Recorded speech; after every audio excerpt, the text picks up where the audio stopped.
This is CHSR 97.9 FM here in Fredericton, New Brunswick, Canada.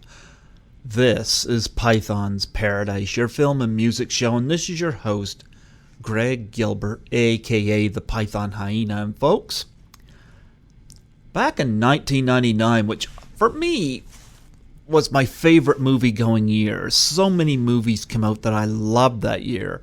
And I remember one movie that really struck with me was one that starred Reese Witherspoon and Matthew Broderick called Election. And anybody that is really familiar with my channel knows that I've had Molly Hagan on the show before. Well, you know what? I have another awesome guest from the movie as well to celebrate the film's 20th anniversary. I give you the lovely, the talented, the beautiful Frankie Ingrassia. Did I butcher that? No, it was pretty close. Yeah, Ingrassia. Yeah, there you go. Welcome to the show. Welcome to the show. It's an honor to have you. Thank you. It's an honor to be here. You know, I know we were talking before I pressed record about your last name, and I thought I'd get you to save that for the interview. And you say it's Italian. Give us a little background on that, because I've never heard of your last name before. It's a Sicilian last name, very common in Sicily. Apparently, it's about as common as Smith is here. I've been told. I haven't been there myself yet, so I will find out once I get there. Okay. But yeah, I come from Rockford, Illinois, where I have a huge Sicilian family base with the same last name. So yeah, we're pretty popular in Rockford. Okay. Well, you know, I also like your first name, Frankie. Thank you. Well, yeah, I was named after my grandfather, who was obviously Frankie. Well, yeah. You know, I would love, before we dive into Election, I'd love to get a little bit of your background, because I know you're directing now and whatnot. You've come a long way since attending high school in that movie. Give us your background and how you got into the business. How I got into the business. Let's see. My first experience, I was probably 5 years old. My mom's friends it was a couple, and the woman was a big children's manager, and her husband is a very well-known children's acting coach here in Los Angeles, and they kind of took me on when I was very little, and I started doing commercials. Then I stopped because my mom didn't want to be a stage mom. Okay. And when I was a teenager, I kept begging her to let me do it again. And she would say, if you really want to do it, you have to do it by yourself. I'm not going to help you. And so I started my money in babysitting and all that stuff so that I could pay for my own headshots. And I did. And then we had headshots made. And then I found agencies in the phone book, and I mailed my headshots and a letter to all these different kids agencies until this one called me.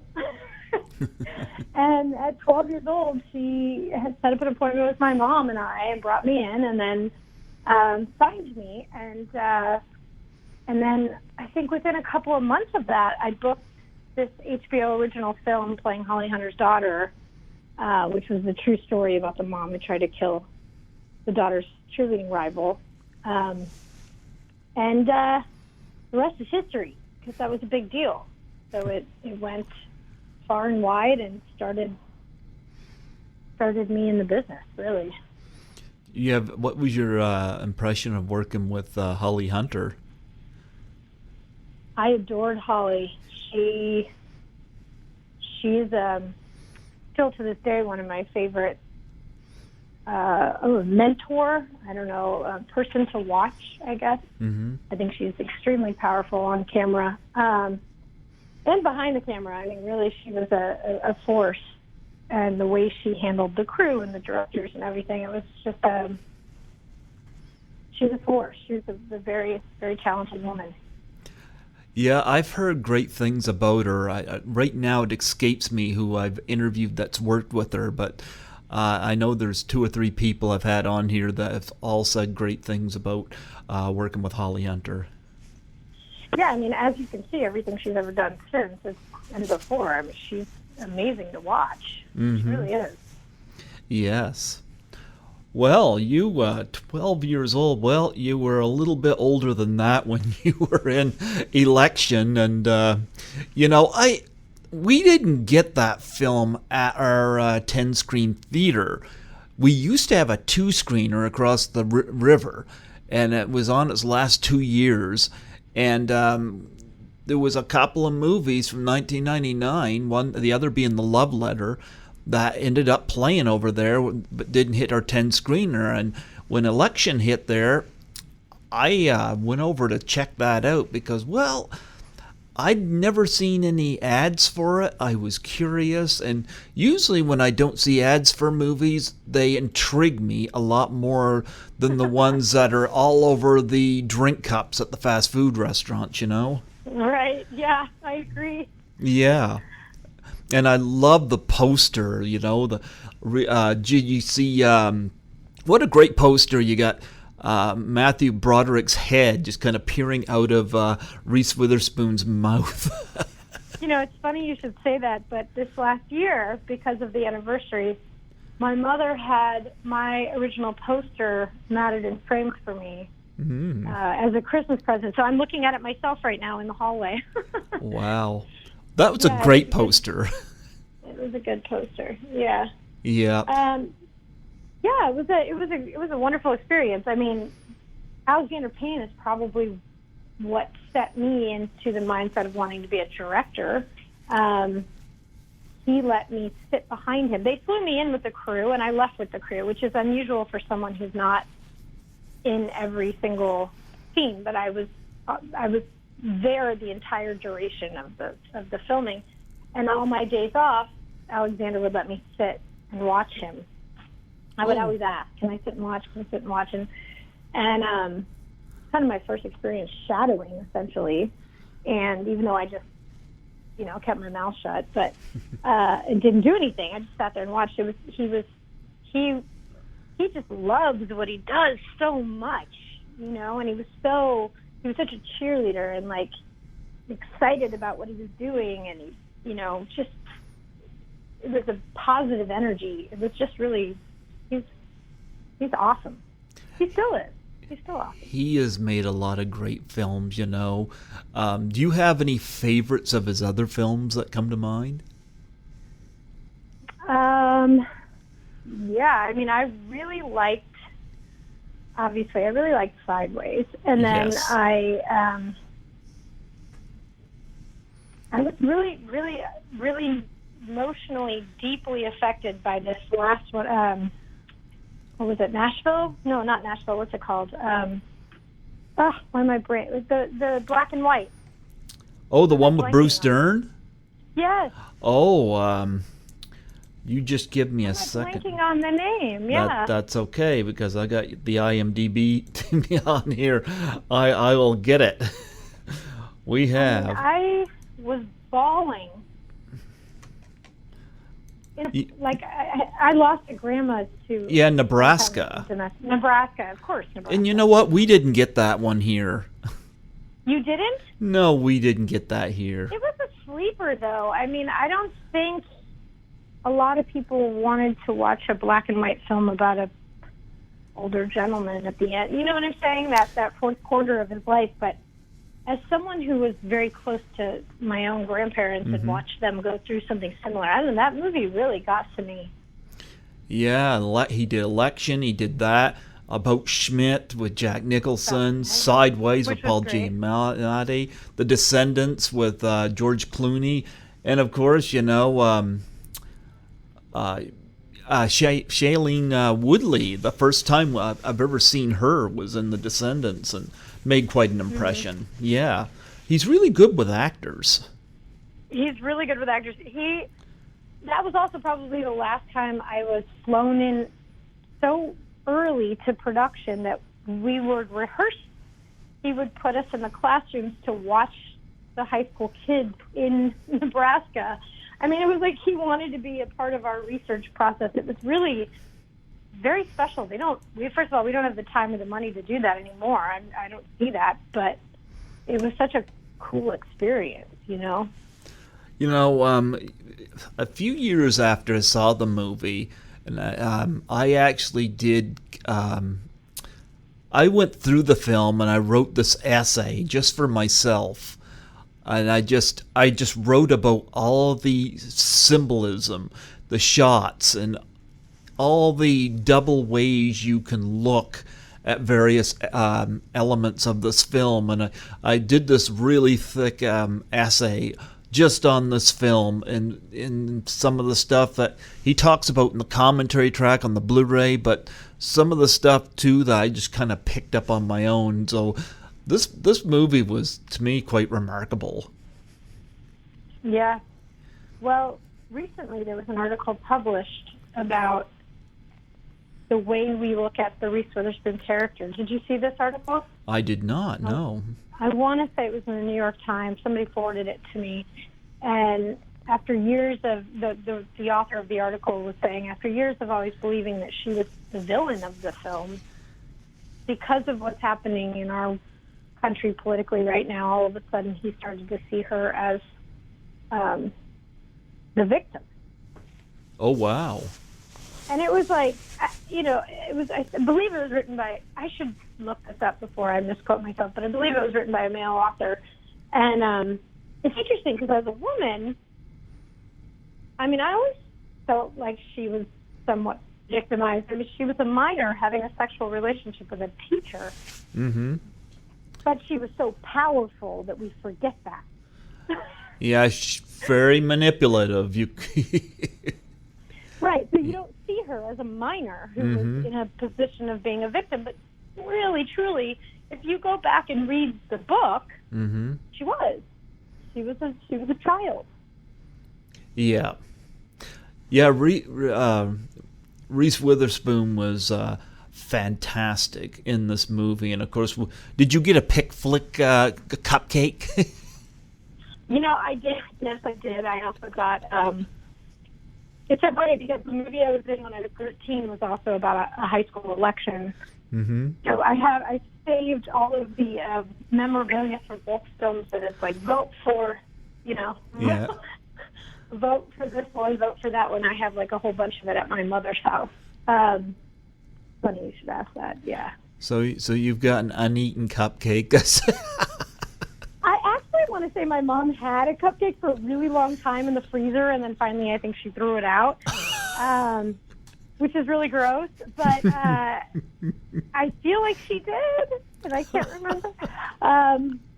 Yeah. It's funny, though, because I saw Jessica about 2 years ago. The girl who plays my girlfriend. Yep.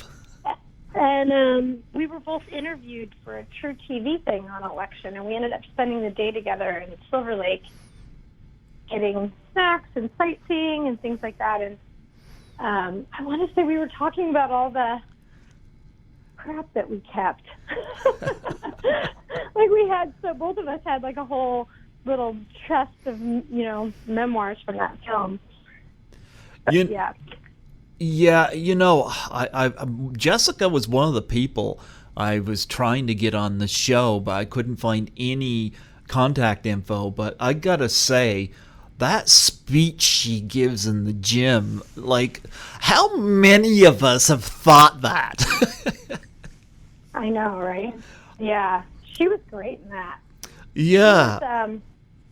She's not an actor anymore, but I could probably help you locate her. She, I want to say she's in Eastern medicine. Okay. And she lives in Oregon now. Okay. Something like that. North of me, south of you. Okay, yeah. And she is, she's so funny because, you know, that part was originally given to another actress. Oh boy, Did you she know was that? great. No, I didn't, but boy, what a find she was. Yeah, I believe it. Well, I know the story. I was there. There was another actress that was there, and then something happened, and they decided to bring in Jessica. And the night that they went to go pick her up, we went to the airport, and she got in the car, and she was so young, and she had her mom. And I was over 18, but she wasn't. So, we had this big kiss at the end, in the movie. And all I kept thinking was, oh my gosh, she's so young. Oh, she still has braces on. Like, I can't kiss this girl. I'm going to be her first kiss in life. I was so nervous about it. And we were both just like, oh my gosh, what are we doing? She was so sweet, though. We became friends. Had a good couple months in Nebraska of hanging out.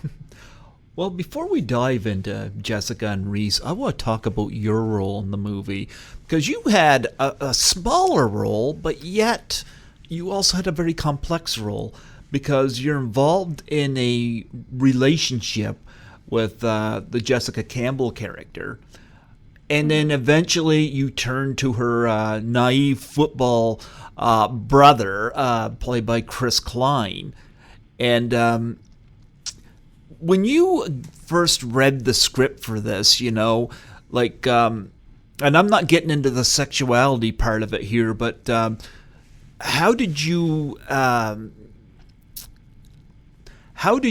address, especially the inner part of your character, dealing with the going from her to him and dealing with these obvious questions?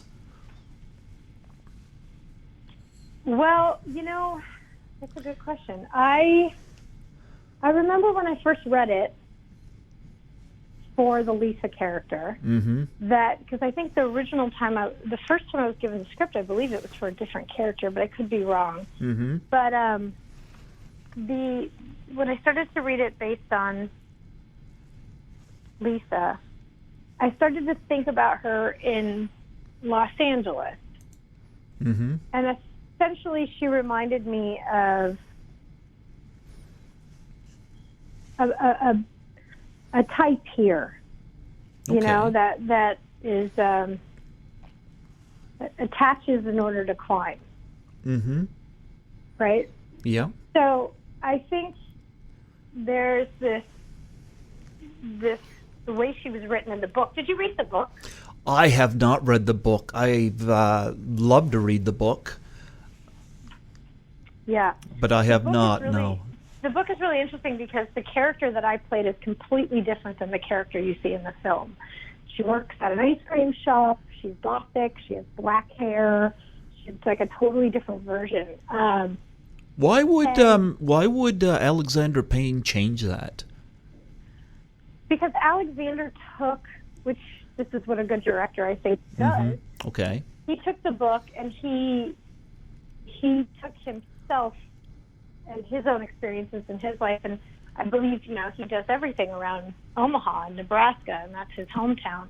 So he created this world in which was sort of a morph between the book and his experience.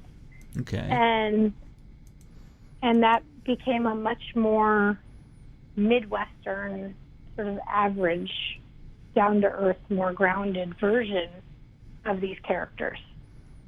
Okay. So instead of being this over-the-top black hair, tattooed gothy girl in an ice cream shop, I was just another girl in a high school who was looking for love in all the wrong places, right? Yeah. And just trying to be open-minded and experiment and really kind of a climber. Like, who's going to help me get into the next? And try to discover yourself, right? Yeah, and at the same time, I think popularity and fitting in was very important to my character. So it's so important in the sense that she completely shunned Jessica's character when she got embarrassed by her. Well, I noticed the writer is the guy who wrote the novel, Tom Yes. Yep. Okay. I knew I heard that. Leftovers. Very smart guy. Yeah. Yeah, so I guess I was going to say, sometimes writers don't like having stuff dealt with in film with their stuff, but I guess he was involved with this, so I guess he was okay with it. Yeah, I think it was a oh God, my mouth is all. I've had too much coffee today, but a combination of the two experiences together created the version of the characters you see on the film. Yeah. Because even Jessica's character was a heightened version of what you see. He made us much more down-to-earth, grounded Midwestern girls, which is more relatable, right? Yeah. And actually, as boring as they are, more interesting. Yeah. What? You know what I mean? Yeah. What was the biggest challenge for you in doing this? Because, like I said, you got your role is not what you call a huge role, but it's a very complicated role. Yeah. Yeah. Like I don't think it's easy. I don't think it's easy to play your character. Because it wasn't so. Yeah. Because she was in the. Well, it's funny you should say that, Greg. I do remember having a day on set where I was very frustrated and emotional. Because I didn't know which direction to go. Bigger or lower, or commit to something more interesting instead of just so in the middle. And I remember Alexander taking me on a walk around the school to calm me down and just kind of hey, that's this is it. It is the middle. She is the middle. She is vanilla. And it was, he was great at doing that. Especially when you're working alongside someone like Reese, who was so committed to this extreme version of this character. I working hard enough. You know what I mean? Yeah. Because she came in at 100, which was amazing. With this very committed choice to play this woman. And then all the rest of us were, which is what you do when you're the supporting cast, but when you're 18, it's hard to understand that. Yeah. But yeah, so we were all there to support the two of them, as in the orchestra of the film. They were the pieces that needed to stand out. But it's hard and now as a director, this makes more sense to me. But when I was 18 and focusing on acting, it was I'm not doing enough. I'm not trying enough. So I would get very frustrated and emotional. Oh, I think you did a great job. Well, thank you. I appreciate that. Yeah. Like I said, I don't think your role would be very easy to do, and so, because especially with some of your character's obviously, a teenager, so she's trying to find herself, and sometimes that can get that can be a bit much for somebody that young. Yeah. Yeah. But yeah, well, I definitely related to her. Yep. I definitely related to her at that point in my life, so which is probably also why I was having some emotional moments on set. But yeah, it was a unique experience for me because it was also the first time I was on location without my mother. Completely as an adult in a new city, in a new town with all new people, and you're just hoping you're doing good, You don't have that support that I had as a child, where my mother would be there to kind of,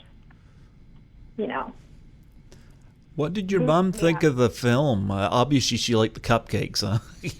Yeah. Well, because this was the first film I did as an adult, we made a deal where she said, I'm going to trust you. I'm not going to get involved. So she didn't read it. She didn't know anything about it. I said yes. I went away and didn't really tell her much about it. And then when I came back, there was a lot of attention and a lot of buzz around the movie. So things were happening and everybody felt like it was a great choice. And then we went to a rough cut. This is actually a funny story. Okay. We went to a very rough cut of the film that Alexander invited us to go see, and it was a totally different version than what you all have seen. And it hadn't been colored. There was no sound. I mean, it was like, gritty, real sound. It hadn't been perfected yet. And there was the scene with me and Chris that's very risque, and the whole blowjob scene. Okay. that was written a little differently in the original script, and there was an extra line that's not in the film. And anyways, that was in that version. And after the movie was over, remember, I was 18, and it was the first time I'd done anything without my mother. So I looked at her, and I was like, well, what'd you think? And she was like, I can't look at you right now. And I was so upset that, oh my gosh, what did I do? And that I panicked and went to the bathroom and started crying, and she hated it, and she's disappointed in me, and I was so freaked out about it. And then eventually the movie came out the way it was meant to be seen. And in the beginning, she told my family not to go see it because she thought it was too risque. Yeah. And then it started to win all these awards. And then she was like, oh, wait, I changed my mind. Everybody go see it. So then it became obviously something she was much more proud of. But she was a little freaked out to see me like that, obviously, as any parent would be to see their child in a compromising sexual position. It's weird because I hated the Cider House Rules that came out that year. They had that up for adapted screenplay, and I was like, I would have preferred that be out of Best Picture, and I think Election should have been put in its place. That's my personal opinion. Election was nominated, wasn't it? Not for Best Picture. It was nominated for adapted screenplay, but adapted screenplay. Yes, that's right. But yeah, I liked it a lot more than the Cider House Rules, which I felt was one of the most overrated movies to be nominated for any awards. Now, why do you say that? Acting, directing, or the writing? I found it was too disjointed. And that director, Hellstrom, has done this before with other movies, but this one here, it's like, I don't know.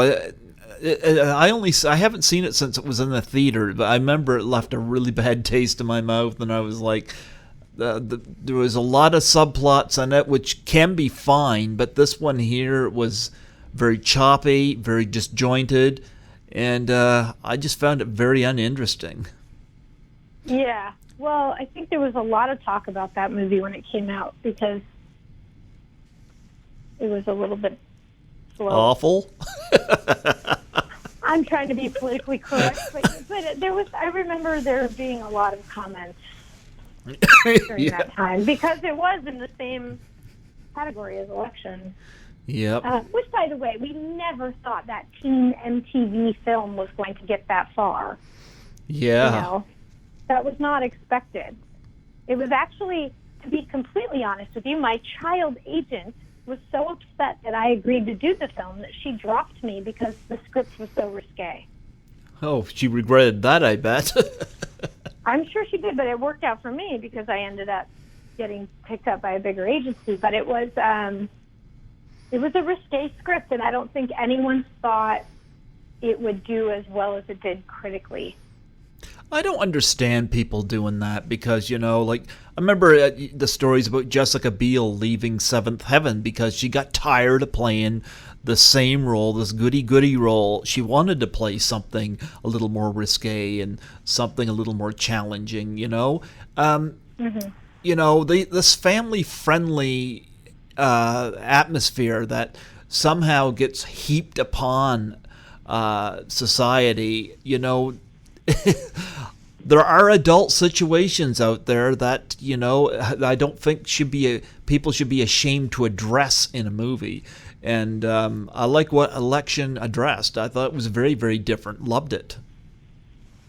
Yeah, well, I also remember there being, what was it, the Michael Douglas movie came out somewhere right around Wonder Boys. Oh, I did like that, yep. And then American Beauty, and they were all somewhat roughly in the same wheelhouse of middle-aged men going through these crises. You know, I did love American Beauty. I did love that one. Well, it's funny American Beauty was amazing. All three of those films, there was a similar theme, but all are so different from the other and very unique, and I think they were all wonderful. And Toby did I liked his performance in Wonder Boys. To give him credit for that. Yep. Agreed on Cider House, but yeah, I liked him in Wonder Boys. I can't say much about Cider House. Yeah, but he was great in Wonder Boys. I actually really liked that movie. I did too. All three of those had that wonderful way of showing these guys going through these breakdowns, these midlife crises, and how they're dealing with their families and the world around them. It was very smart. And speaking of midlife crisis, we got to talk about Matthew Broderick, because he definitely goes through one in the election, playing Mr. McAllister, the teacher. I thought it was interesting that Alexander Payne mentions in the commentary track that this was kind of like Ferris Bueller when he's older, you know? He used to tell us that on set. Yeah, it's actually really funny that you should say that. But it is, right? Yep. I mean, it's what would happen to that kid if he never got his act together. Yep. He would be that teacher with all the kids around him driving him crazy. Matthew Broderick, boy, I got to the first table read, and I remember I could not stop staring at him because I kept thinking, oh my gosh, it's Ferris Bueller. And Colleen Camp, the woman who plays... Oh, I love her. Right. She's amazing. She's an amazing human all the way around. But she was sitting next to me at the table, and she kept kicking me, and she's like, honey, stop staring. And I'm like, I can't help it. It's Ferris Bueller. Colleen Camp is just wild, you know, like she was an Apocalypse Now and Valley Girl. She's amazing. We actually buddied up and spent a lot of time together in Omaha. I ended up coming back and working with her. Okay. Doing like script coverage for her for a while. Yeah, she's great. Yeah, Matthew was wonderful, very down to earth, very laid back, very fun guy to work with. I remember the high school put a banner up that said like, "Welcome Ferris," or "We love you Ferris," or something like that. And all the crew people were running around going, "Tear it down! He doesn't want to be called Ferris." You know, it was very dramatic. No one call him Ferris. He hates it. And then, you know, he sees it, and I'm like, they're all acting like you're going to have, you know, and he goes, "Oh, I don't care." You know? Like, he was so laid back. Okay. You know, they had to protect him from this or something, but he really didn't care. He was very, very nice, sweet guy. Well, we got to get into the backstory here because, you know, he, of course, plays Mr. McAllister, a teacher, and, of course, his best friend / also a teacher, of course, is the one who gets into this very, very bad situation where he gets into a relationship with the Reese Witherspoon character, Tracy Flick. And, of course, you know, we get this emotional scene where he gets fired and loses his job. And, of course, Matthew Broderick doesn't go after a teenage girl, no. But he goes down a path of adultery with another woman. And you know, even when the bee stings him, you know, it's like everything is just haunting him all through this until he comes, and I won't give anything away here, but boy, does he mess up. Right. Yeah. That's funny. I won't give anything away. Do you think there's people out there that still haven't seen this film, huh? Well, 20 years later, I feel like it's on. I get texts in the middle of the night all the time. Oh, it's on again. It's on again. If you're listening to this and you haven't seen this film, you really do need to see it at this point. Yes. But yeah, I think, well, first of all, his physical comedy was amazing in that bee sting moment. Like, I remember walking into a party in my 20s, and all these college frat boys came up to me and just imitated that whole bee scene. Like, they all knew it verbatim, which was so funny. I was like, what is happening? But yeah, and I think, boy, so many thoughts on this, because I think it is interesting that all these years there are people out there that thought he was the victim of this story. And when you say it like you just did, it's very clear that he wasn't, right? You know? Yeah. He made his own choices. He made his own bed. And it just, you know, does that make him a villain, or does that just make him human and exactly on the path he was supposed to be on? I don't think he's a villain. I think he's somebody that he kind of fell into. You kind of see kind of a foreshadow of what's going to happen with him when you see his friend get in trouble at the beginning of the movie. Well, there's that line in the classroom where he's telling the students morals and ethics. What is morals and ethics? And they have that whole conversation about it. And Alexander had a different ending of the film. I mean, the version that you see was an alternate ending, where he actually, you know, again, not to give it away, but like that choice for that ending was a little more uplifting than the previous one. So he does show how his choices, you know, that sliding door path ultimately worked out for him. Even though, you know. But, you know, so I also, Matthew Broderick, you know, was great in the movie, so was Reese Witherspoon. I have had Molly Hagan on the show, and of course played Matthew Broderick's wife. Had a nice chat with her about doing the sex scene and all these faces appearing on the back of her head. Oh yeah, she's a good actress. Oh, she was lovely to talk to, and shared lots of stories about being part of this film, and she enjoyed it as well. It's funny. It was such a big deal, and we went to so many events afterwards. I feel like a lot of those people became, you know, it was like being back in high school. So when I hear their names, it feels like we went through this long, you know, like I ended up doing a short film with Molly years later. Like we were friends. Like everyone you mention, it just brings about these memories, these happy memories of people from my past. I can't believe it's been 20 years. The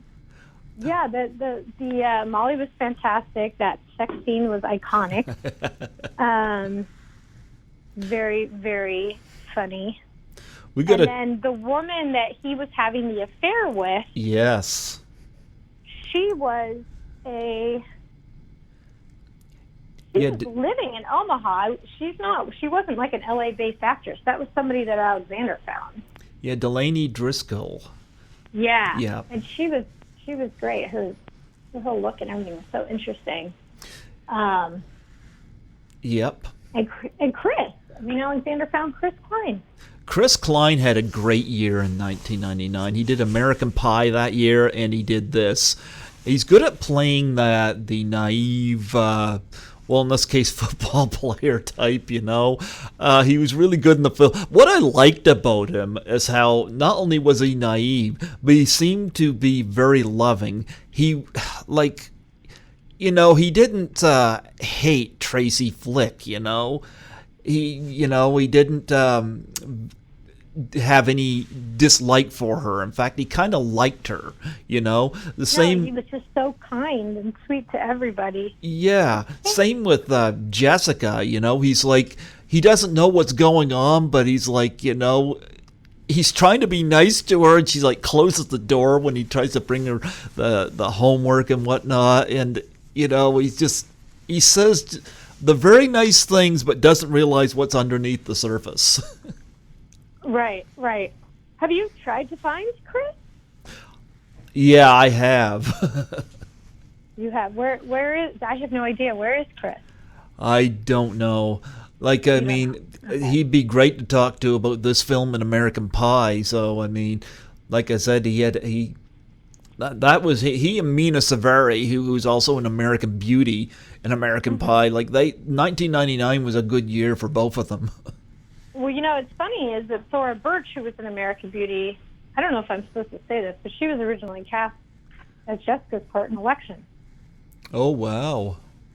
So it was like this whole weave of us teen actors working in all the same films and auditioning for the same stuff all the time. We'd all run into each other.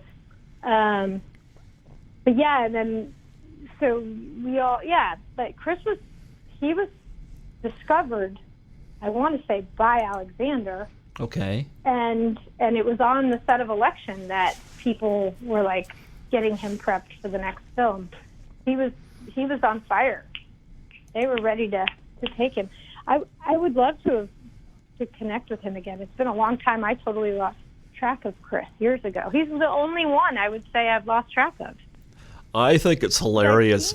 I've seen Alexander, and I know he's working on something with a friend of mine right now, and obviously Reese and Molly. I've seen so many people, but Chris is the only one I haven't seen. Well, I gotta say, I think it's funny when the things that he just doesn't he sees on the surface, if he doesn't look into it too deeply, where with this naiveness, like I loved it when Matthew Broderick asks him what kind of fruit he likes.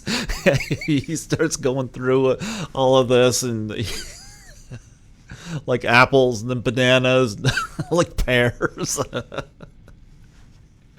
So when he gets into this dialogue talking about different types of fruit, I forget who it was he said that to, was you or Jessica, one of them, but just the confused expressions back.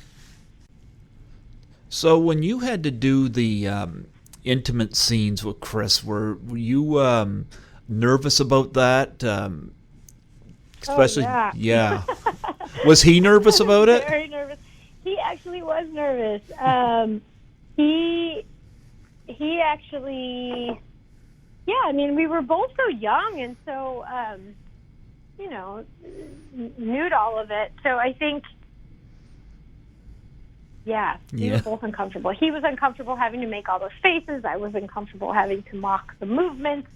I mean, it was a very embarrassing situation to be in, which was funny. And then, I remember MTV giving us, because we were obviously in a lot of scenes together, they gave us this little handheld camera, and they would have us doing like behind-the-scenes footage together. Okay. And we had so much fun on set. We really did. And I think after the movie wrapped, he went off to do American Pie. I guess almost right away.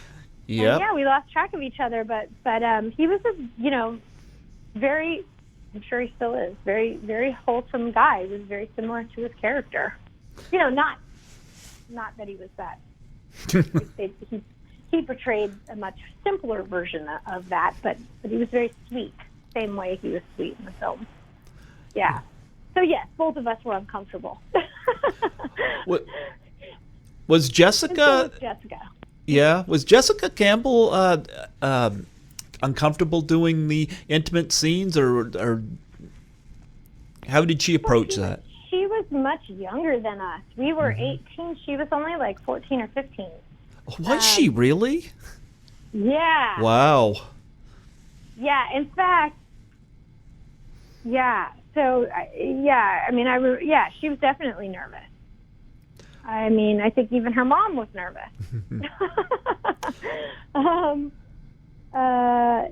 She was having a very different experience because she was there with her mother, and we were all there for the first time as adults. So, it was two different worlds. I gotta say, Jessica Campbell was a real standout in this movie. I love it, for example, when she's getting punished, she takes it as a reward. Whether she's being expelled or being sent to the nun school, She loves it. Nobody knows what's really going on. I loved what what her character was kind of all about. You want to talk about rebellion, especially with stuff going on with. I don't want to get into politics right now, but with stuff going on with politics, what she says in that speech, I think a lot of people just want to say right now. I agree with you. Yeah, she was the independent party. She was the one that stood up and was like, or vote for me, or don't, do what you want. Like, she was so powerful in her stance. Yeah, she was great. Jessica was great. She was. And I got that scene where she's smoking the joint, looking out at the field at night, like talking about the whole. I mean, that was such a great moment. Yeah. Well, I disagree with her being expelled for that, though. Like the character, because I'm like, she gave a speech, and she had a right to share her view. I'm kind of like, as a principal, like, I'm like. Was it?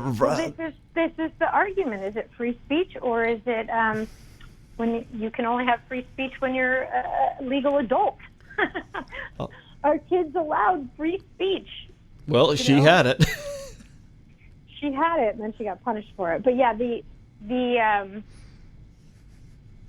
was. She created anarchy, I think, was the argument, right? She was creating an uprising, and they didn't want her to do that.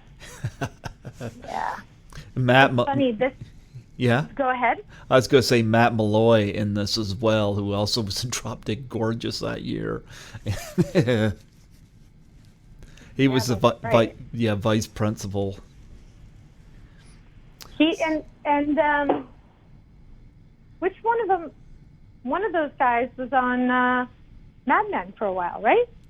I don't know. I don't watch television. I just got my Blu-ray player to watch movies because we got so much reality TV right now that I'm kind of like not interested in any of it. Yeah. Yep. Me neither. Yep. I used to watch television when I was younger, but now it's like, well, I got movies like Election. I prefer to just sit down and watch that.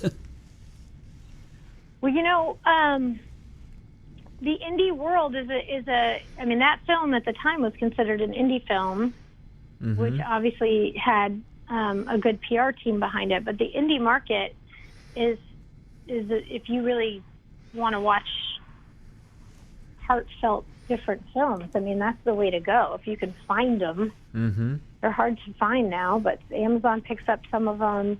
Netflix does. You just have to really go in, search far and wide for the smaller films. Yeah. But they're out there. There's still artistic little pieces being made all over the place. Yes.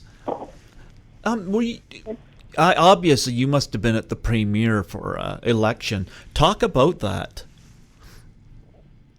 Premiere? Oh, yeah. I think it was at the Egyptian Theater on Hollywood Boulevard. And I don't remember much more than that. Oh, no, I do remember. I think Reese was pregnant behind me and was eating through the whole film and making jokes about the fact that she couldn't stop eating. I don't know why I remember that. And she was with Ryan Phillippe. Yeah, it was a packed theater. It did very well. It's funny, is two of the producers from Election, Albert and Ron, they just produced a friend of mine's film that is doing very well in the theaters right now, Peanut Butter Falcon. And I just went to the premiere of that and saw those guys, and we were talking about how we were at the same theater 20 years. You're involved years ago for Election. You're involved with Peanut Butter Falcon? No, well, one of the producers, I produced his film that he directed. So there's a producer attached to Peanut Butter Falcon named Lai Sarkey. He did an indie film as a director that I produced called Concrete Kids. And then the writer-director team of Peanut Butter Falcon are friends of mine. So I read the script before they had it all put together, and I was a big advocate for it. It's a beautiful film. And then the producers from Election came on board, and it was just a nice little full circle. But no, I was not involved myself. Oh, okay. I haven't seen it, but I've definitely heard things. We don't have it here, though, but I've definitely heard of it. It's beautiful. It really is. They did a great job. It's a lovely. I mean, those guys. They did Little Miss Sunshine, and they've done quite a few films. Ron and Albert, and boy, they really have their pulse on. I was looking at your credits, and one place it said that. Correct me if I'm wrong. Were you involved with Rum Diaries? Well, not really. So what happened was I was there on vacation and in Puerto Rico, and some of my friends were the assistants on the film. One of my girlfriends was the assistant to the director. Okay. Another one of my girlfriends her husband still works with Johnny Depp. And so it just so happened that I was there at the same time as them. So they were like, why don't you come on and do some of the extra scene work with us while we're here and be a part of it just because you're here. So that was about the extent of it. So I was on set. Okay. But I did not work on the film. No, I have one of the greatest Hollywood folklore stories, though. Okay. I was cast back. If you want to hear another rumor about me, I'll tell you a fun story. Go for it. I think it was 2011. Might have been right after that trip to Puerto Rico, actually. I came back and was called in to meet with this casting director. There was no script. There was no story. She just wanted me to tell her a story. I did. Then she said, come with me, and she walked me through the halls of this casting office and introduced me to a bunch of people who I didn't know who they were. The next day I get a phone call saying, you booked it. I'm like, I booked what? You're playing Brad Pitt's wife in Moneyball. Okay. Wait, what? I didn't even know I read for that. Apparently, Steven Soderbergh had this experimental concept for the original version of Moneyball. And the real story of Billy Bean was that he remarried a San Francisco ballerina and had a very happy marriage. The version of the film you see, he's a single dad and never remarried. Well, the movie got a lot of press and a lot of hype before we ever shot anything. And it was a very big deal. And then the studio got upset with Soderbergh because he didn't want to write an actual script. He wanted to do this experimental sort of improv using the real Oakland A's baseball team thing, and they didn't want to give him that much money to play. So he was let go, and then they put, I don't know who else they put on hold, but they put me and I think one other actor on hold until they brought in a new screenwriter and a new director, at which point Aaron Sorkin came in, and then Bentley. Okay. Anyway, so then I met with them. Long story short, after a year of being on hold, they wrote the character out. Oh. I think they brought in another woman to play his second wife, and then they wrote it out. But yeah, it was like that was a big deal. There was a lot of press, a lot of attention around that, a lot of, this is going to change your life, Yep. And then in a matter of a blink of an eye, it was over very quickly. So yeah, that's always my Hollywood horror story for young actresses. Yep. You literally think your whole life is going to change. But I think it was an amazing experience. I should have done a documentary on the whole thing myself. Yeah. To see how the world changed around me during that time. And I didn't, but maybe one day I will.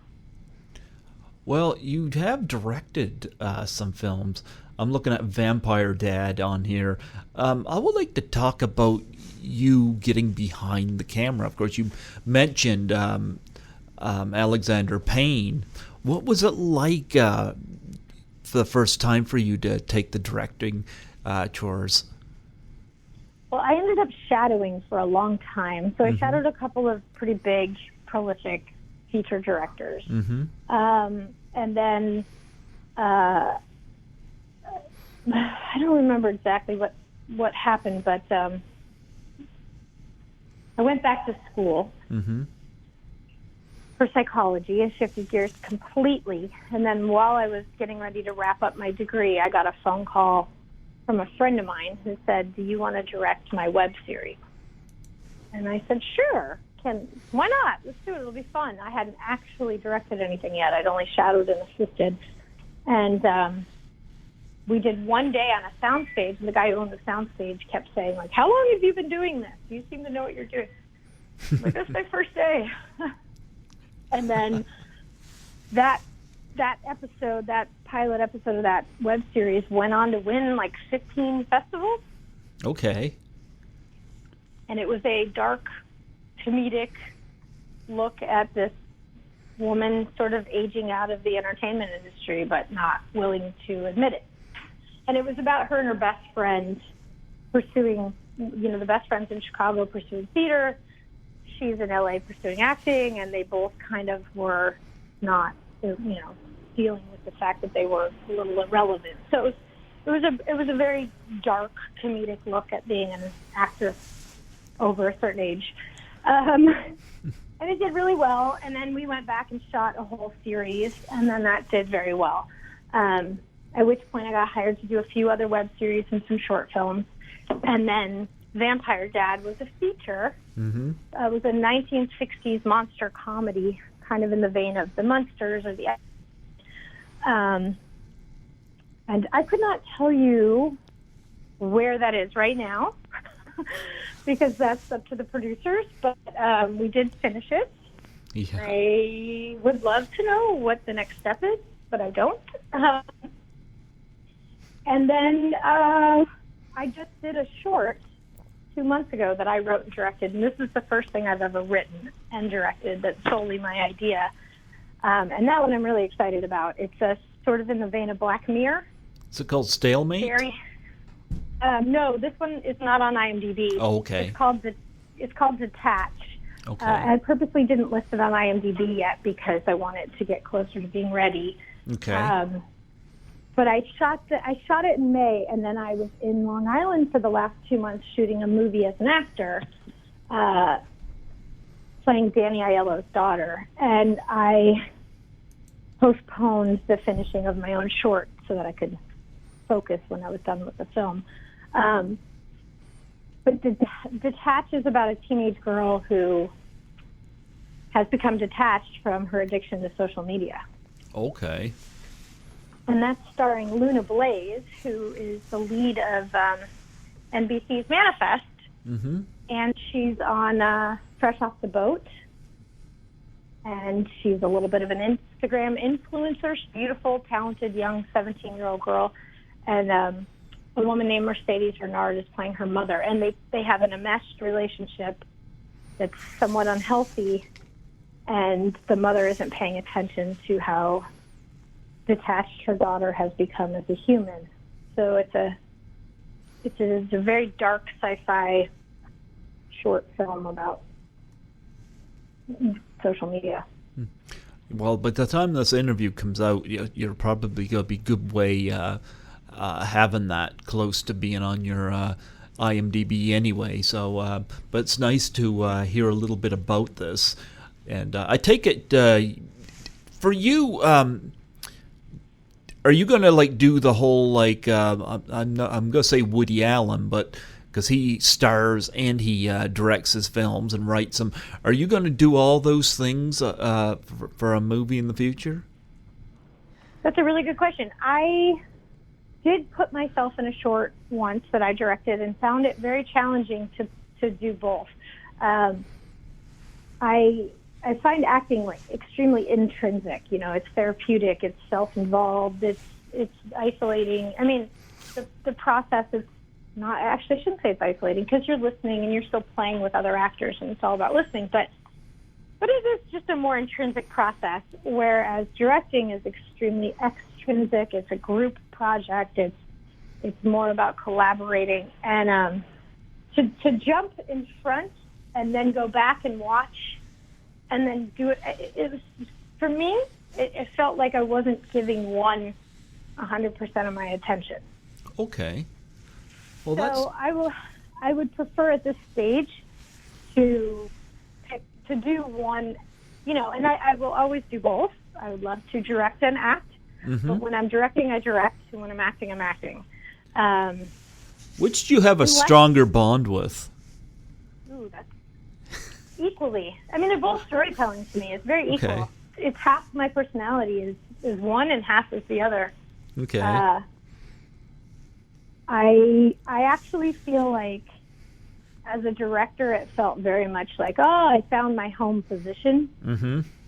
Growing up, being told I was bossy my whole life, suddenly I had a position to be bossy and people had to listen to me. But I also felt like I had years of watching how it was done the right way, and I got very lucky in my experience that I worked with some directors that were just so sweet and kind and lovely and supportive. I mean, the main director of Goliath, he's fantastic. Lawrence Trilling, again, very supportive, very, very kind. So I feel as an actor that characteristic is what makes a project gel. Speaking, whereas I've worked with some young new guys that come in and they scream and yell and they're angry, and that doesn't work. You really have to be kind and supportive and happy to be there. Mm-hmm. And so it's to answer your question, I want to do both. Okay. You've done a lot of televisions, and of course, you mentioned Gel. Well, the Jellies. One, I see Taylor Swift's name on here as a producer. What's it like interacting with her? I didn't. That's actually so. The Jellies is a cartoon by Tyler, the Creator. It's on Adult Swim. It's a. Do you know who Tyler is? He's a hip hop artist. Who is it? Tyler, the Creator. He's kind of a famous hip hop artist. Wow, no, I have not. That's kind of like Cedric the Entertainer, Tyler the Creator. Yeah, Tyler's a big deal. In his demographic, in his world, he is really quite well known. It's funny though that once you get, anyways, Tyler has a cartoon. It's called The Jellies. It's about a family, and because I worked with him in another capacity in another life, I do a lot of voices on his cartoon. I play famous, iconic females. So I've done Taylor Swift. I've done a radio show producer. I've done, sort of mocking celebrities on the cartoon. Okay. One of the Kardashians. I've done everybody mocks them. Yeah. I think I was out Alanis Morissette in one episode. And then I was, Selena or something. I don't know. I've done so many weird, random mocking celebrity voices on that cartoon. And then, yeah, it's very funny, very silly cartoon. Well, you've done a lot of TV on here, and so much of it. What are your favorite experiences? What did you like doing best? Your favorite experiences for stuff you've done for television? Well, I'm currently on that show Goliath on Amazon, which my character is pretty small and you'd never even know I was there. But I love working with Billy Bob Thornton. He's amazing. I've learned a lot from him. Mr. Bad Santa. Yeah, he's just the most seamless actor I've yet to work with in my entire life. He just goes in and out. You can't even tell from action to cut, which is just amazing. I find that fantastic. But as far as my characters, my roles, I was on The Mentalist in the very first season. Okay. And I played a New York Italian mobster's wife who finds out her husband is cheating on her once they're in the witness protection program, and I kill him. And then Simon is there to question me. And it was my most favorite role maybe ever, because I play this badass, sexy, big-haired New York Italian girl with a shotgun when the police come into my house. And then there's, it was very like, I grew up watching Goodfellas. I mean, this character was Karen. It was it was right out of Goodfellas. And then I actually just reprised her, I would say, on For the People this last Christmas. It was the same kind of character. It was a female mobster's wife, New York Italian. Those roles for me are so much fun. I don't know how I got put in that box, but I did. I guess it's my name, Frankie. But I play a lot of New York Italian, like Long Island Jersey girl types, and I don't know where that comes from, but I really enjoy it. It's very fun. And that episode of The Mentalist, we did, I want to say, a five-page scene, and we shot it in the middle of the night. And Simon and I just kept running lines, and then they did it without a cut because it's like a...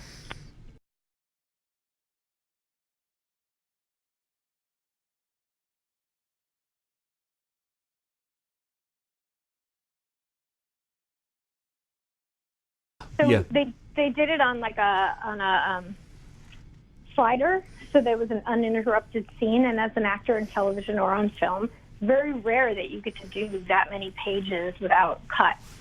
It feels like theater. Usually it's like a page or two, and then they yell cut. But to do 5 pages uninterrupted is so thrilling. And that scene with Simon at the end of that episode was really fun. Okay. Well, I see you did an episode of The X-Files. Was that pleasant?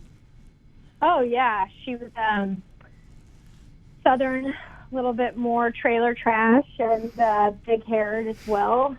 That was fun. Yeah, David Duchovny was really great. Mm-hmm. Very grateful for her. Mm-hmm. Very nice. Yeah, it's funny. I forgot about that. I was just working on this film last month, and this guy came up to me and was talking to me all about Bones, and I looked at him and I said, "Was I on Bones?"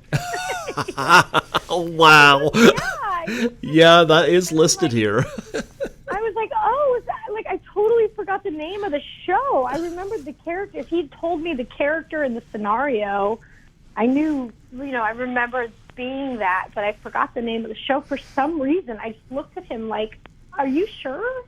And he's like, "Yeah, I love that show." But all these procedural shows, you're always reading with someone who's interrogating you. So you start to forget which was which. Yeah, you're listed here. You got Malcolm in the Middle, Monk, Without a Trace. Like you've done a lot of. You got Cold Case on here. Without a Trace was great because I made out with Christina Hendricks from Mad Men. Okay. Before she was the redhead on Mad Men, and that was a big deal. That was like CBS's first. I want to say, as someone said, it was like one of CBS's first lesbian kisses. I see a trend here with you. You and Jessica Campbell, now you and Christina Hendricks.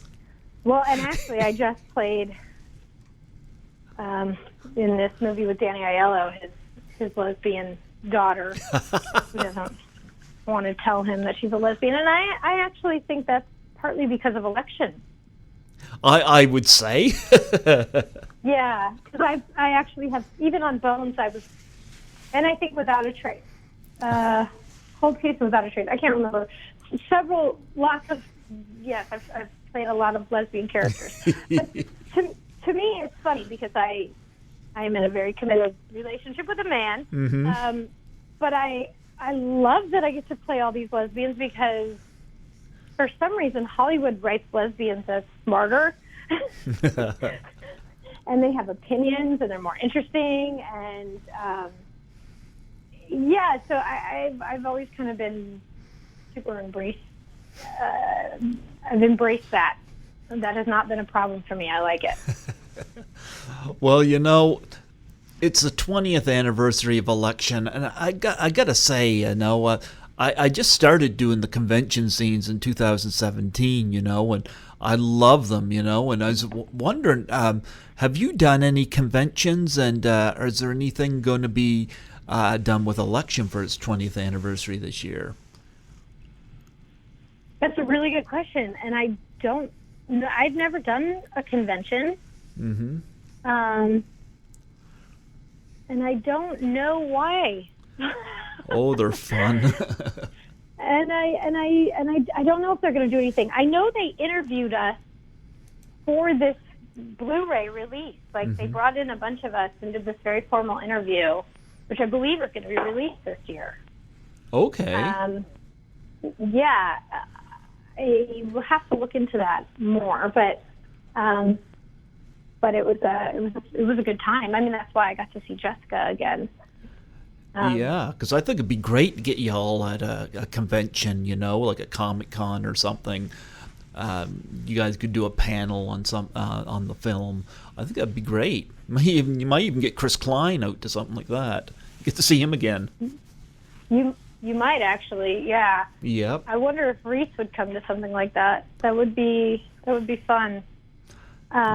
Yeah. Yeah, I mean, quite a few people are still consistently working.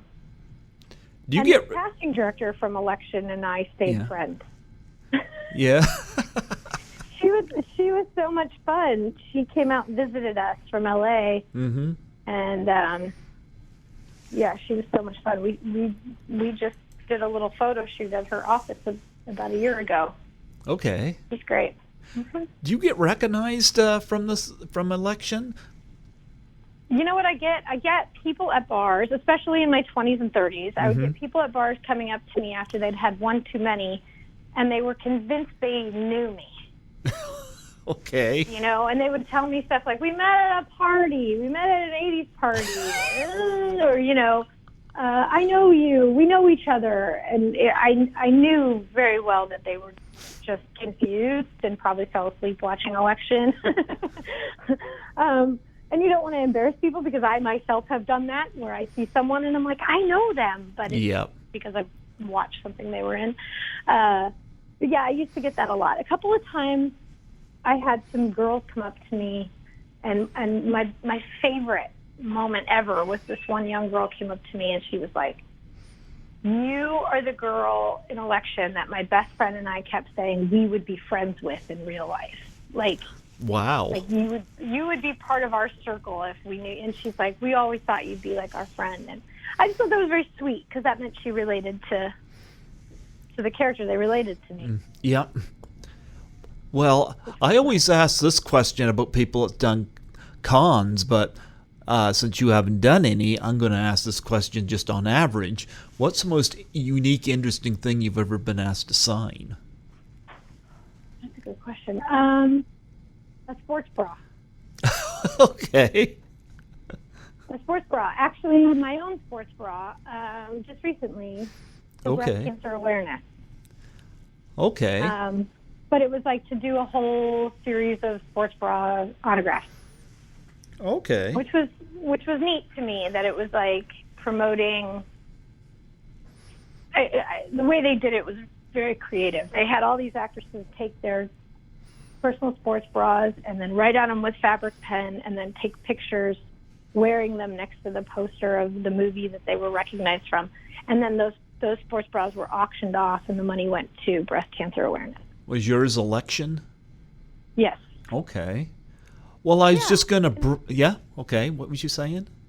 Well, it felt like female empowerment, as opposed to just, come sign my butt. You know what I mean? Yeah. Which is good, too. I mean, that's good. Everybody's got their thing. But raising the money for that felt really cool. Well, that was what I was going to bring up next, is Charities. That you were involved with. Is that a heavy charity for you, or is there other charities that you would like to plug on here? It's a really good question, Greg. Let's see. I have a really big space in my heart right now for the Downtown Women's Shelter in Los Angeles. We have an epidemic here of homelessness that is just not okay right now, and it is primarily women over 50. And it is heartbreaking to go down to the women's shelter and see all the women lined up trying to get in. and they look like your mother, my mother, and it's pretty overwhelming. So I know they need money to buy more buildings to house these women, and they need supplies and furniture, and they're fantastic because they have created businesses within the shelter to then employ these people and get them back in the workforce. Okay. I mean, that's where it's at. Oh, wow. So the Downtown Women's Shelter in Los Angeles is a big one. And obviously right now, because of what's happening in the environment, the Earth Alliance that Leonardo DiCaprio started, I would also love to just say, if anybody has a chance, get on that website and donate as fast as you can. They need us right now.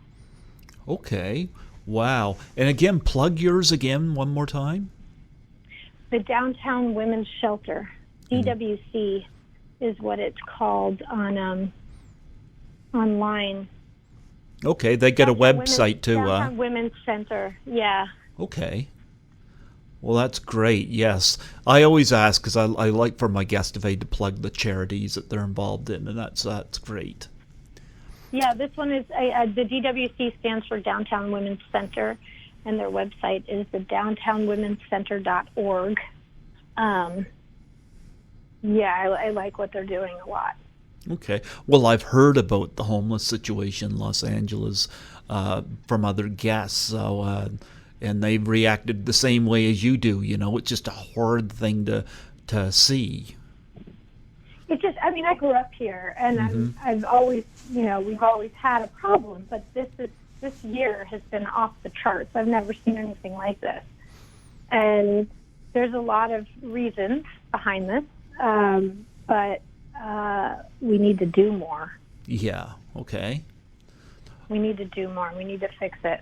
Yes, absolutely. Do you have a website that you want to plug on here? For myself? Mm-hmm. I actually don't. I took mine down.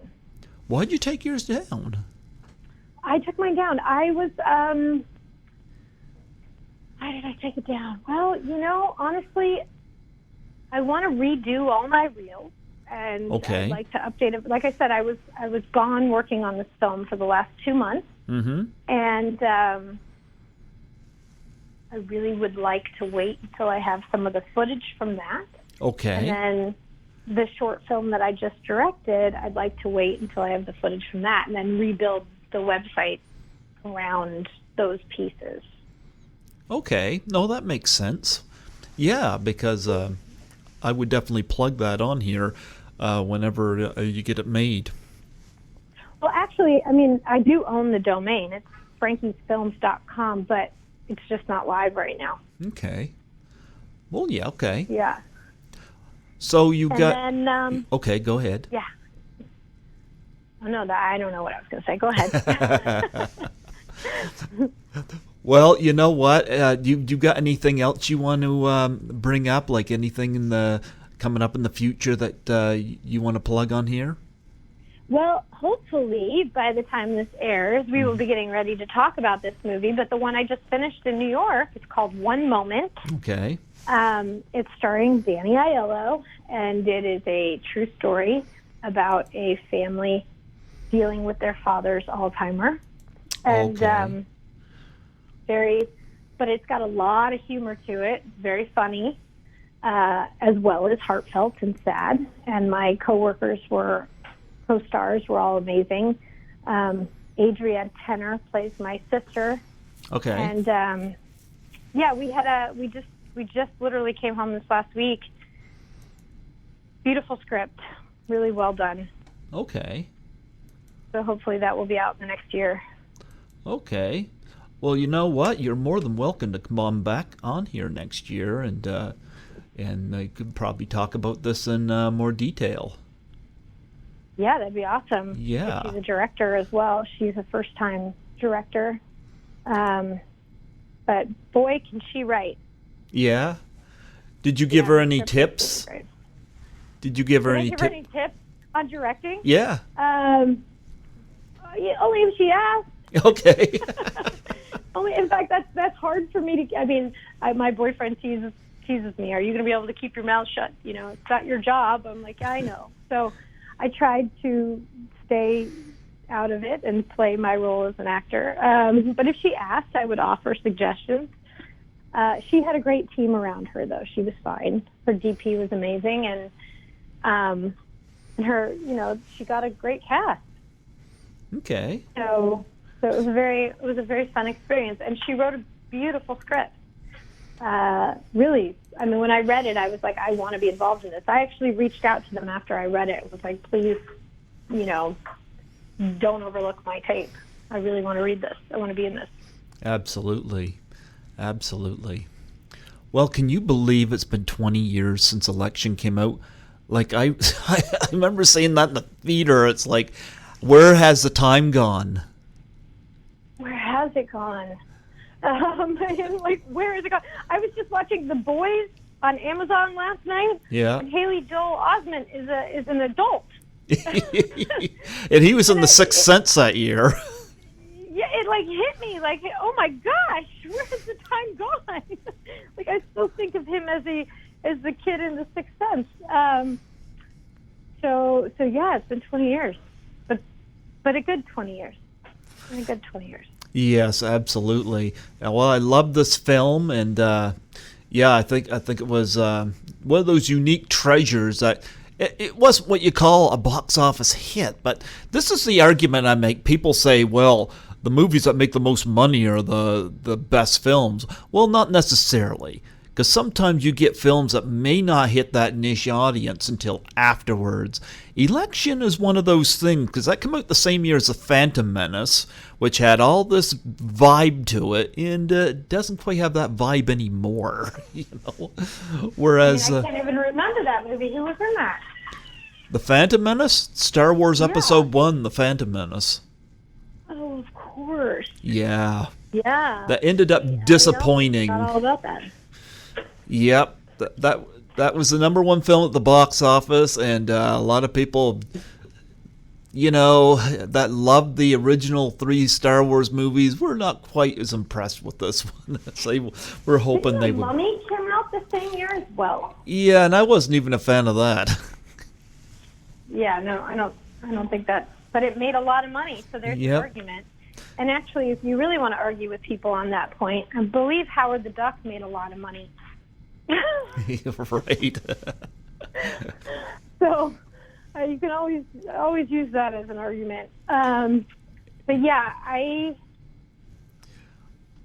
also remember it being right around the time as those other great films. Though, I mean, even The Ice Storm was somewhere right around those years, which I loved. The Ice Storm. Mm-hmm.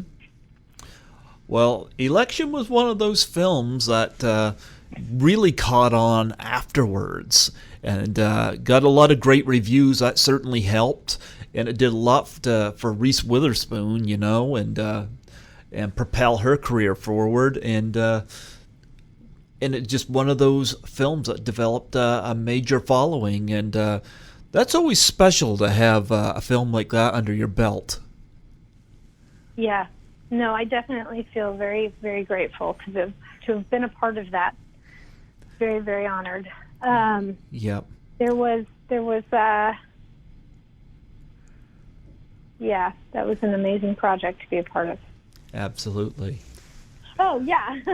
But did you have anything else you wanted to promote on here before we close off? No, just to keep their eyes open for the short Detach, and then the film One Moment would be the two. Okay. Yeah, those are the two that I would love for everyone to try and find when they are done and released, and hopefully they will be accessible to all. Yes, absolutely. Yeah. Well, it is something special to see your film with an audience, you know, so. Yes, yeah. It really is. Yeah. Well, I was going to say I appreciate so much you getting back to me and coming on my show. This is very special. You're my second guest from Election, you know, and I'm very honored to have been able to find you and have you come on. Well, I'm honored to have been found, and thank you very much for for doing this. I think this is really cool. Oh, this is fun, yeah. What was you going to say? Yeah. No, I was just going to say, is it a show that would be accessible in the U.S.? You said after it releases in Canada, then it comes to the U.S., correct? Oh, no. What happens is, it's going to air here, and you can hear it in the U.S. when it plays. You're 4 hours behind me, so my live shows are on right now Sunday evenings at 8 o'clock, which would be 4 o'clock your time. So, yeah, so I could give you the website address and whatnot, I don't know when it's going to air here yet, so you'd have to be patient with me on that. But I do know that when I get it prepared and get it ready for the YouTube and whatnot, I'll send you the link so that you can have that to put up too. But I'll get out to you. Very cool. Yeah, please do. I'll share and plug along to my friends and followers and family as well. Yeah, absolutely. What was I going to say? I forgot what I was going to say. But I was going to, would love to have you do a plug for my show before you go. Sure. Okay. Hey, this is Frankie Ingrassia, and I am listening to Great Gilbert on Python's Paradise out of New Brunswick, Canada. You been out this way before? I have worked in Canada. I've worked in Toronto and Winnipeg and Vancouver, but I've never been to New Brunswick. Not a lot of people's been to New Brunswick. I do love Canada, though. I mean, I thought Toronto was a great city. I love Toronto. Yeah, I love Toronto. Yeah, we're an hour ahead of Toronto. Do you want to know something funny? Sure, go for it. I never learned how to ride a bike, but I took and taught spinning for almost 15 years. Okay. And when I was working in Toronto, I went over to the Toronto Islands and rented a bike by myself and taught myself how to ride a bike. And that wasn't that long ago. Let me put it that way. It was in the last 10 years. So I just learned how to ride a bike in the Toronto Islands. Well, that's Canada. Yeah, that's where the plane lands whenever I visit Toronto, too, Toronto Islands, though. Oh, really? It's so cute. I love it over there. Yeah, I know what I was going to ask you. I was going to say if you're in touch with Jessica Campbell, you know I don't bite. If she's willing to come on here, I'm open to having her. Yeah, why don't I reach out to her and ask her? Absolutely. Yeah, maybe she can give us a speech. She is, like I said, she's in a totally different world now, but she is still around. Let me see where she's. Let me see something really quick. I think she should run for president. She's in Portland, Oregon, and yeah, she does some natural medicine now. Okay. Like Eastern medicine. She's married and has children, I believe, or a child. I can't remember. But yeah, I'll definitely reach out to her. I'm sure she'd be honored. Yeah, I'd love to have her on. She made quite the impression in that film. That was the best speech ever. She was very, very powerful. And she went on to do a couple other pretty big projects before she decided she didn't want to be an actor anymore. Well, she's happy where she is. All the more power to her. God bless her. Absolutely. Yeah. Yeah, absolutely. Yeah. Actually, I was shocked when we were running around town together that no one did a double take. Because I was like, wow, seeing this together would definitely put it, make it a little bit more clear to people who we were. But I felt like we were pretty incognito. Oh, there you go. Yeah. Well, you know what? Yeah, I'll connect you two for sure. Sure, absolutely. I'd appreciate that. Well, we're celebrating the 20th anniversary of election. And I'm honored to have you on the show here, Frankie, and thank you for sharing your stories about working on that film, plus your other passion projects. Absolutely. Thank you for having me. Well, you take care and God bless. Thank you. You as well. Okay. Bye-bye. Okay. All right. Thanks. Bye.